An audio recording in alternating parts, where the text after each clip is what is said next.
Bonjour à tous et bienvenue sur un nouvel épisode de Nous Entrepreneurs. Aujourd'hui, j'ai le plaisir de recevoir Jennifer Eza, qui est la créatrice de Clap Escape. Bonjour Jennifer Bonjour Benjamin. et bienvenue sur Nous Entrepreneurs. Est-ce que Jennifer, tu peux s'il te plaît te présenter et notamment présenter ton parcours avant la création de ton entreprise? Moi je m'appelle Jennifer Eza, j'ai 39 ans et donc avant d'avoir créé ma société d'escape game en association avec Joris Paras qui est également mon conjoint dans la vie, je travaillais dans le marché de l'art, dans les ventes aux enchères. J'étais clerc de commissaire-priseur, donc rien à voir avec ce que je fais actuellement. J'étais salariée dans cette entreprise et j'ai travaillé dans ce domaine pendant 10 ans à peu près, un peu plus, 12 ans. Et puis à un moment donné, on a voulu se lancer dans la grande aventure de l'entrepreneuriat avec mon conjoint. On voulait créer quelque chose ensemble. Et euh, et puis bah le petit truc, c'était de savoir dans quel domaine, parce que c'est vrai que lui, il travaillait aussi dans un domaine qui était totalement différent du mien, qui était il était chef de projet dans un bureau d'études dans la mécanique de précision à Villefranche-sur-Saône. Et du coup, on a quand même parlé beaucoup pour savoir un petit peu les talents qu'on pouvait mettre en commun pour créer quelque chose ensemble. Et il s'est avéré qu'on est des gros joueurs d'escape game à la base et on s'est dit tiens pourquoi pas lancer notre aventure là-dedans. C'est une activité qui avait le vent en poupe. Il y avait beaucoup d'enseignes qui se développaient au niveau national et aussi au niveau dans le paysage lyonnais. Et donc on s'est lancé dans l'aventure en mai 2019. Donc on a quitté nos deux boulots respectifs en mars et en avril et puis après la grande aventure a commencé.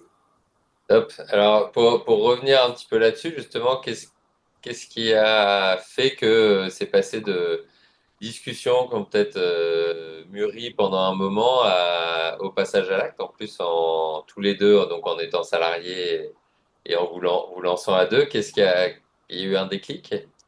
Alors c'est vrai qu'en plus on avait quand même deux situations qui étaient quand même assez confortables.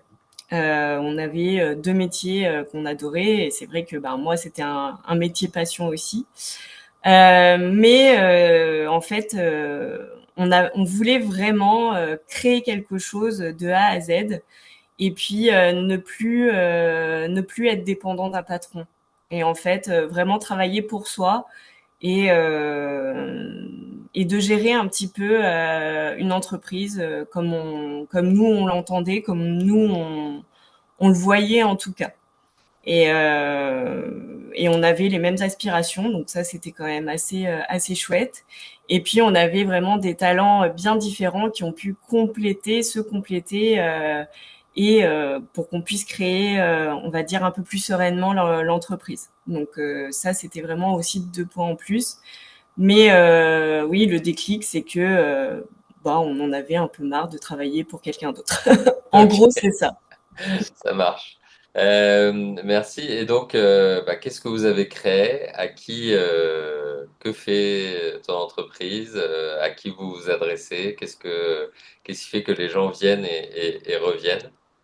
Alors du coup, nous, on a créé une société d'escape game. Donc l'escape game, c'est une activité de loisir indoor qui a été créée, enfin importée d'Asie et les premiers escape games en France, c'était l'enseigne Int Hunt en 2013. Et ensuite, depuis 2013, il y a beaucoup d'enseignes qui se sont créées dans ce domaine d'activité-là. Donc le principe en fait, c'est on enferme des gens dans une pièce ou plusieurs, et le but en fait, c'est qu'ils pour en sortir en moins d'une heure, ils doivent résoudre un certain nombre d'énigmes pour pouvoir le faire. Nous, en étant gros joueurs d'escape game, on a fait beaucoup d'enseignes, beaucoup de salles. Et notre envie, c'était vraiment de pouvoir proposer aux joueurs une activité qui les sort vraiment de leur quotidien, qui leur permettent vraiment de s'évader. Et de proposer quelque chose de maison. On voulait vraiment pas aller sur une franchise parce qu'on aurait pu le faire, hein, c'était beaucoup plus simple pour nous de passer par là, sauf que toute la partie création, puisque c'est nous qui créons tout, on crée les scénarios, les énigmes, la scénographie, tout ce qui passe par le son, la lumière, etc. Après, tout ce qui est côté technique, on n'a pas encore la formation, mais on va le faire pour justement réduire un peu les coûts aussi, parce que ça a un coût, hein, bien sûr. Maintenant, les salles d'escape game, avant, c'était quelque chose d'assez accessible, on va dire, en termes financiers. Maintenant, les gens veulent beaucoup de choses, toujours plus. Donc, il faut aller dans le spectaculaire. Les spectaculaires, ça coûte cher, donc il faut pas se planter. Il faut faire des bonnes études de marché pour connaître un petit peu les envies des gens. Et c'est vrai que avant de se lancer, on avait fait on avait fait une étude de marché sur les activités de loisirs en indoor, savoir quelles étaient les thématiques que les gens souhaitaient, etc. Pour éviter justement de se planter, puisque vu qu'on n'était pas du milieu, on allait beaucoup parler également aux confrères lyonnais pour justement ne pas proposer des thématiques qui étaient déjà présentes bah, sur la ville, hein, puisque Ouais. comme ça on permet de proposer un panel de thématiques quand même un peu plus importantes aux clients, et ça ils adorent, ils aiment bien, parce que bon, faire 5 ans de prison, ça n'a pas de sens. Donc du coup on a beaucoup discuté avec les confrères sur ce genre de choses. Et on a vraiment mis l'accent, donc ce qui nous différencie un peu des autres, même si à Lyon, il y a beaucoup de créateurs également, de passionnés. Donc ça se ressent aussi beaucoup dans les salles, et les gens le ressentent. Il n'y a pas énormément de franchises. Donc on met vraiment un point d'honneur sur vraiment les petits détails, la scénarisation, l'immersion qui passe par des décors vraiment réalistes.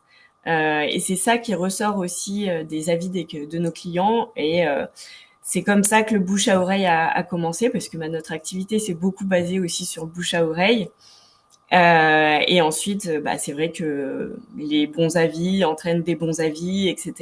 Et il y a une bonne synergie aussi au niveau du marché dans cette activité-là, au niveau de Lyon.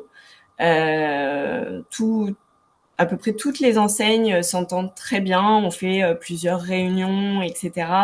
On essaye d'avoir des idées pour stimuler un peu le marché, etc.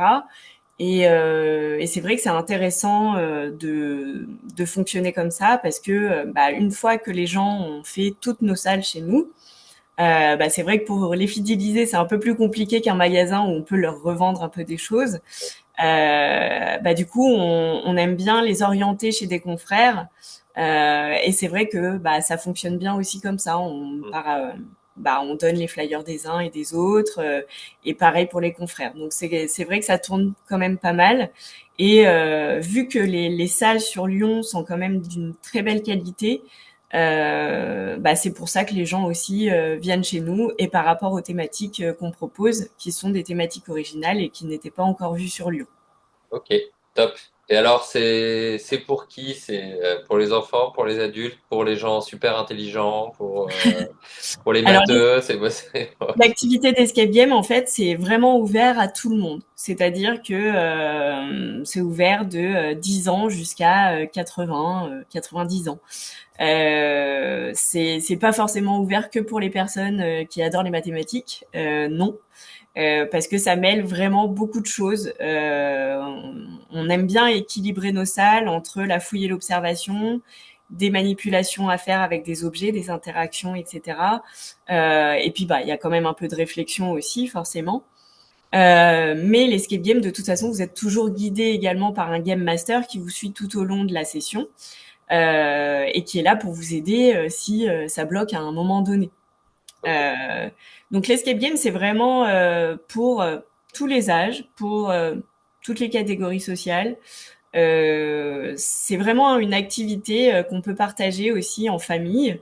On a beaucoup de familles, notamment avec notre thématique de la salle western, le butin d'El Paso, où on a eu des familles, où on a eu vraiment des générations, 3 générations en même temps, avec les petits-enfants, les parents, les grands-parents.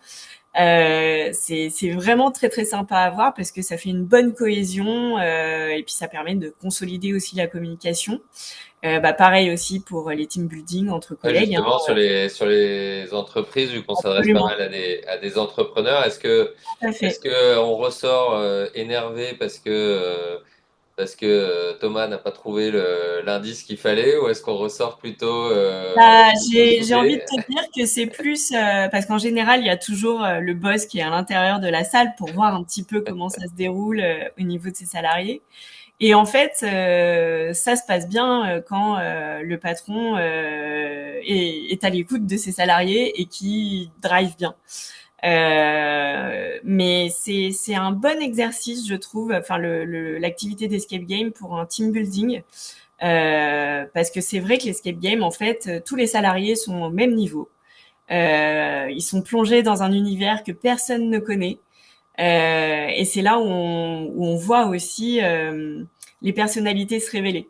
C'est-à-dire que, enfin, c'est très intéressant pour un chef d'entreprise, je trouve, parce qu'on en a beaucoup qui viennent et qui même parfois, laissent les salariés dans la salle et nous, en fait, on a la possibilité de leur, on va dire, projeter la session sur un grand écran avec les caméras et le son. Et comme ça, ils peuvent voir un petit peu l'évolution de leurs salariés dans la salle et de voir un petit peu les personnalités qui ressortent avec les leaders, les suiveurs, ceux qui dirigent, ceux qui écoutent, ceux qui s'organisent. Et c'est vraiment très très intéressant. Donc on peut Et aussi faire des sessions de recrutement absolument, c'est ce que j'ai lancé. J'étais la première à Lyon Ah, à le excellent. proposer. Et c'est vrai que c'est pour compléter l'entretien physique, on va dire, avec les potentiels candidats. Et l'escape game permet, alors c'est un peu particulier hein, pour les futurs salariés parce que finalement ils sont dans une salle un petit peu en compétition quand même, mais il doit y avoir aussi de la bienveillance entre chacun pour justement arriver à leur objectif commun qui est de sortir de la salle ou autre chose. Mais c'est aussi important pour le chef d'entreprise parce que ça lui permet de voir un peu. C'est là où les personnalités se révèlent parce Ouais. que il y a le stress du timing où il faut finir dans les temps parce que sinon sinon on perd. Ceux qui sont bons perdants, ceux qui ne le sont pas. Ceux qui sont de mauvaise foi, ceux qui ne le sont pas, ceux qui communiquent bien ou ceux qui communiquent mal. Et c'est vrai que pour la cohésion d'équipe, c'est important aussi parce que si on ne travaille pas de concert, eh ben on n'arrive pas à terminer dans les temps. C'est un peu comme le boulot aussi. Hein. Si l'entreprise veut fonctionner, il faut vraiment que tous les membres puissent s'écouter et travailler ensemble pour atteindre leur objectif. Et l'escape game, c'est un peu la même chose. Ok, super. Alors si on parle de l'entreprise elle-même et puis après on va revenir sur toi, quelle est ton ambition, votre ambition, pardon, avec Clap Escape et enfin, d'abord l'ambition, on reviendra après Ok. sur les défis qui se présentent à vous éventuellement. Donc l'ambition, au départ, donc on a commencé petit hein, avec une première salle. Normalement, on aurait dû sortir les deux premières salles en même temps, sauf que ben avec les travaux, il y a toujours des impondérables et des imprévus. Donc on a commencé avec une première salle, une deuxième salle. En plus, on a ouvert en pleine période de Covid. Donc en fait, sur notre première année d'exploitation, on a eu 11 mois de fermeture. Donc ça a été un peu compliqué. Mais on est toujours là aujourd'hui, donc ça veut dire Bravo. qu'on a quand même bien travaillé et ce qu'on a proposé aux clients, c'est ce qu'ils voulaient, puisqu'on a eu de très bons retours. On a sorti notre troisième salle au mois d'août de cette année. Donc en fait, on est vraiment en pleine progression. Et l'objectif maintenant, c'est de rechercher un nouveau local pour pouvoir proposer des nouvelles salles. Parce que là, le local où on est full. Ouais. Et c'est vrai que on aurait la place de faire une quatrième salle, pardon. Mais on préfère avoir notre espace de travail là où on est actuellement qu'on n'avait pas avant et on a fait tous les travaux nécessaires cet été pour le faire. On a pu faire un espace réunion, un espace de repos, etc. Pour les salariés. Donc on préfère avoir cet espace de travail aussi pour tout le monde. Et du coup l'ambition c'est de trouver un nouveau local, de proposer une prochaine nouvelle salle, de voir un petit peu aussi les activités de loisirs autres qui sont en train de percer aujourd'hui. de comprendre aussi un petit peu l'évolution de l'escape game, puisque ça va très vite, comme tout en ce moment. Donc il faut s'adapter, il faut savoir ce que veulent les gens à l'instant T et savoir aussi anticiper ce qu'ils voudront dans 2 3 ans, parce que c'est pareil, une salle d'escape game c'est un coût, donc il faut que ça soit rentabilisé assez rapidement puisque bah, tout va vite et les gens veulent des choses nouvelles un peu tout le temps. Donc ça, c'est un peu l'ambition qu'on a, c'est de vraiment se poser, de proposer une nouvelle salle avec une thématique encore originale, de bien analyser aussi ce que veulent maintenant les gens. Et puis après, encore une autre ambition, ça serait de pouvoir ouvrir des clubs escape un peu partout. Ça, c'est un petit peu notre ambition ultime, mais ça sera vraiment dans un temps, pas tout de suite, quoi. Parce que là, c'est une autre gestion, c'est un autre métier encore, je pense.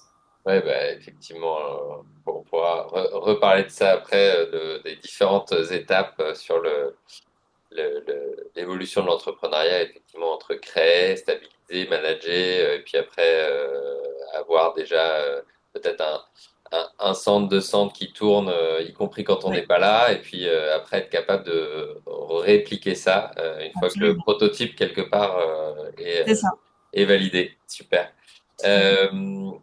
Toi, tu disais, vous avez lancé en 2019, Covid assez rapidement derrière, l'évolution qui va vite. Quels apprentissages ou quel apprentissage majeur est-ce que tu ressors de ces 5 années? Que l'entrepreneuriat me plaît énormément, mais que c'est pas facile. On t'avait pas dit avant. On m'avait pas trop dit avant, et c'est vrai que il faut avoir les reins solides. Il faut être bien entouré, bien épaulé. Nous, c'est vrai qu'on. Alors parfois, les gens pensent que c'est un peu un inconvénient de travailler avec son conjoint, mais nous, c'est un peu notre force aussi. C'est vrai que quand il y en a un qui a un peu le moral dans les chaussettes, l'autre est là pour le remonter et vice versa. Donc ça, c'est bien. Mais l'entrepreneuriat, c'est vraiment quelque chose de très intéressant. Vu que j'avais fait des études de droit avant, elles m'ont beaucoup servi pour justement la création de l'entreprise, etc. C'était vraiment intéressant de d'aller chercher aussi les différents organismes qui pouvaient nous aider pour justement la construction de cette entreprise, cette création, les différents leviers financiers qu'on pouvait obtenir aussi avec l'aide de la région, etc. Ça, c'est des choses que je connaissais pas du tout avant, donc il a fallu chercher ces informations-là pour pouvoir en bénéficier. On a eu la chance aussi d'avoir des personnes qui nous ont accompagnés et qui étaient très très compétentes, notamment à la CCI de Lyon, Métropole, etc. C'était vraiment agréable de pouvoir être accompagné par ces gens-là. Euh, Pareil par rapport, parce que vu que nous on est un ERP, un établissement recevant du public, Ouais. bah, on a des normes à respecter, des normes de sécurité, etc. Et c'est pareil, donc il faut déposer un dossier pour pouvoir le faire valider par rapport aux travaux, etc. Et c'est pareil, bah, à la ville de Lyon, on est tombé sur des gens adorables qui ont pu nous aider par rapport aux problématiques qu'on pouvait rencontrer, par rapport à notre local, à notre activité, etc. Donc ça, c'était des choses qui m'ont plu. J'ai eu la chance d'être tombée sur des gens qui étaient compétents et vraiment à l'écoute. Donc ça, c'était vraiment chouette. Euh, donc toute la partie création était très intéressante. Là maintenant, on est sur la partie, on va dire, par rapport à tout ce qui est management avec le salariat, qui est un autre volet du chef d'entreprise. Donc on a des salariés depuis 2021 maintenant, depuis septembre 2021. Et c'est vrai que je pense que c'est la partie un peu la plus compliquée aujourd'hui pour nous, de trouver notre place de chef d'entreprise justement, de savoir comment il faut qu'on agisse, quels moyens on a. Enfin, oui, c'est un peu compliqué. Et puis, je trouve on n'est pas du tout accompagné par rapport à ça. Quand on regarde aussi par rapport au droit du travail, etc., c'est très axé sur le salarié, ce qui est bien aussi. Hein, mais c'est vrai que quand on a des problématiques de salariés dans notre entreprise, bah nous, les employeurs, on est vite limité en fait, et on est très vite bloqué. Et quand on a des situations un peu de conflit ou ce genre de choses, c'est compliqué à mettre en œuvre. On est peu accompagné. Il y a peu de textes de loi aussi qui nous protègent dans ce sens-là. Et ça, c'était un peu une découverte. Ce côté-là est un peu compliqué. En plus de ça, nous, au niveau des salariés, c'est vrai que on a des jeunes, hein, en général, ils sont entre 21 ans et 30 ans. Et c'est vrai qu'il n'y a pas une génération d'écart, mais presque. Ouais. Et c'est vrai qu'on a un rapport au travail qui est maintenant totalement différent. Et c'est vrai que bah, moi, quand j'étais salariée, enfin, je travaillais, enfin, si je faisais des heures sup, enfin, voilà, si Alors, tu je n'étais pas sortais une un salariée peu. ordinaire puisque tu es une salariée qui est devenue chef d'entreprise. Il y avait peut-être Voilà, peut-être une qu'il y avait une spécificité. spécificité, j'en sais rien, mais enfin, toujours est-il que il y a beaucoup de psychologie à prendre en compte aussi, et on apprend tous les jours en fait. C'est ça que j'aime bien aussi dans le rôle de chef d'entreprise, c'est qu'on apprend tous les Ouais. jours, qu'on est confronté à des problèmes tous les jours. Il faut se creuser la tête pour pouvoir trouver des solutions, que ça soit très réactif, parce qu'un problème, il doit pas rester un problème justement, pour pouvoir avancer. Motiver aussi ses troupes, que ça soit pas forcément qu'au niveau financier, mais que ça soit aussi dans l'environnement de travail, et trouver des solutions pour que les salariés soient dans de bonnes conditions de travail, etc. C'est un défi un peu de tous les jours, quoi. Et ce que j'aime bien aussi, c'est que bah je m'ennuie jamais. Alors certes, je suis fatiguée, mais au moins il n'y a pas une seule journée où je me lève en me disant bah alors qu'est-ce que je vais Ouais. faire aujourd'hui? Non, Ouais. il y a toujours de quoi faire, et ça c'est vraiment intéressant. Ouais. Donc c'est un métier bizarre où on apprend plein de trucs et une fois qu'on les a appris, il faut qu'on passe à autre chose et on C'est apprend ça, la création et après en fait on se dit ah bah maintenant que c'est créé, ça ne me sert c'est plus à ça, grand chose, il faut que j'apprenne le management. c'est ça, Ouais. absolument. Ouais. Mm. Très Mais il y bien. a vraiment différentes étapes, et c'est ça qui était intéressant, et je pense qu'il y en aura encore d'autres, et je vais encore apprendre plein de choses. Ouais. Bon, c'est un format assez court. On est déjà à la fin Oui, de cette pardon. interview. Est-ce qu'il y a une question, un sujet qu'on n'a pas abordé sur lequel tu voulais t'exprimer? Bah non, hein, je pense qu'on a fait quand même le tour. J'ai beaucoup parlé, j'ai l'impression. Non, c'est cool. Merci pour ton partage. Est-ce que tu as une actualité ou une demande à faire aux chefs d'entreprise qui vont nous écouter? Une actualité ou au chef d'entreprise, bah justement par rapport au team building, je pense que c'est très important euh, de, euh, de prendre soin de ses salariés, et puis bah ça peut passer par les primes, plein de choses, mais le temps passé aussi ensemble en dehors du travail, c'est important. Nous, je sais qu'on fait beaucoup de sorties d'équipe. On en fait à peu près, je sais pas, une dizaine dans l'année. Euh, c'est vachement bien. Enfin, je sais que il y a plein d'activités qu'on peut proposer à nos salariés. Euh, on peut aussi bah, vous accompagner dans justement la présentation de ces activités-là, parce que parfois vous savez pas trop quoi faire. Mais l'escape game, tout ce qui est activité, loisirs indoor, etc., c'est vraiment vraiment très très bien pour resserrer les liens. Si vous avez des salariés qui sont un peu en conflit ou ce genre de choses, ça permet parfois d'enlever les tensions, et puis de voir aussi pour vous bah, quelles sont les choses à améliorer dans votre équipe. Et ça, c'est vraiment important. Et bah, il y a ces activités-là qui vous permettent de pouvoir les voir et d'améliorer ensuite bah, ce qui pourrait être amélioré au sein de votre équipe. Top. Eh ben, écoute, l'appel est lancé. On mettra tes coordonnées et ceux de l'entreprise en description de l'épisode. Pas Merci de problème. beaucoup, Jennifer, d'avoir partagé ton expérience et ton histoire. Et puis à très bientôt à tous sur un nouvel épisode de Nous Entrepreneurs. Ciao. Merci beaucoup. Au revoir.